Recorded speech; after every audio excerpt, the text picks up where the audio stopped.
Soudan du Sud, les belligérants signent un accord sur le partage du pouvoir. Le gouvernement et les rebelles du Soudan du Sud ont signé dimanche à Khartoum un accord final sur le partage du pouvoir, le président Salva Kiir appelant à l'unité dans un pays ravagé par une guerre civile meurtrière.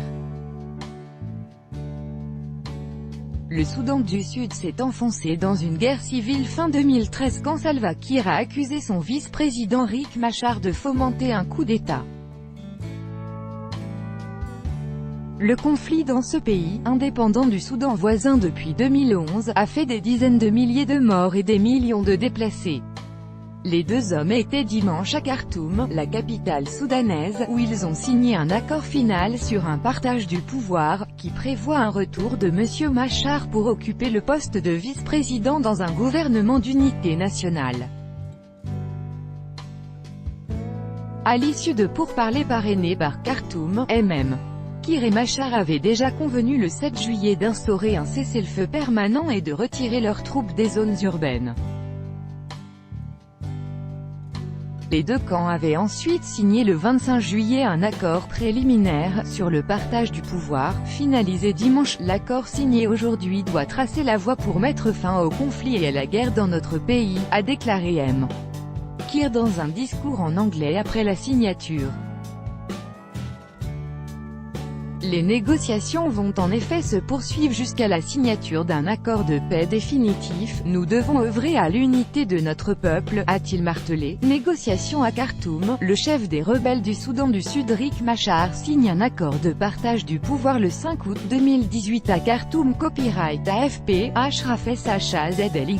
De son côté, Machar a appelé l'organisation régionale qui œuvre depuis de longs mois à réactiver le processus de paix au Soudan du Sud, l'IGAD, autorité intergouvernementale pour le développement, à bien s'assurer de la mise en œuvre de l'accord de partage du pouvoir. Un accord similaire, signé en 2015, avait été violé après une bataille meurtrière à l'issue de laquelle Riek Machar était parti en exil. Dimanche, la cérémonie de signature s'est déroulée en présence du président soudanais Omar el-Béchir, et de ses homologues du Kenya, d'Ouganda et de Djibouti. Les négociations à venir pour un accord de paix vont se poursuivre à Khartoum, a indiqué le chef de la diplomatie soudanaise Al-Dirdiri Ahmed. Une fois qu'un accord de paix final sera signé, les belligérants auront 3 mois pour former un gouvernement de transition, qui sera au pouvoir dans le pays pour une durée de 36 mois. Selon les termes de l'accord, le gouvernement de transition sera composé de 35 ministres moins 20 du groupe de Salva Kiir et 9 de celui de Riek Machar, le reste représentant les autres groupes. Le Parlement comptera 550 députés, dont 332 du groupe de Salva Kiir et 128 de celui de Riek Machar. Outre M. Machar, il y aura aussi 4 autres vice-présidents. Regardez la taille du gouvernement, regardez la taille du Parlement, comment pouvez-vous les payer ou les installer, a lancé dimanche Kiir. Son homologue soudanais a toutefois assuré que les médiateurs feraient tout pour assurer l'application de l'accord. M. Béchir a indiqué que son objectif pour le Soudan du Sud était de relancer la production pétrolière dans l'état d'unité, l'un des plus riches en pétrole, d'ici le 1er septembre. Défi à venir. Dimanche, le chargé d'affaires américain au Soudan, Stephen Kautsis, a salué la signature de l'accord. Nous soutenons toute initiative pour apporter la paix au Soudan du Sud et nous espérons que ce processus va se poursuivre, a-t-il indiqué à des journalistes.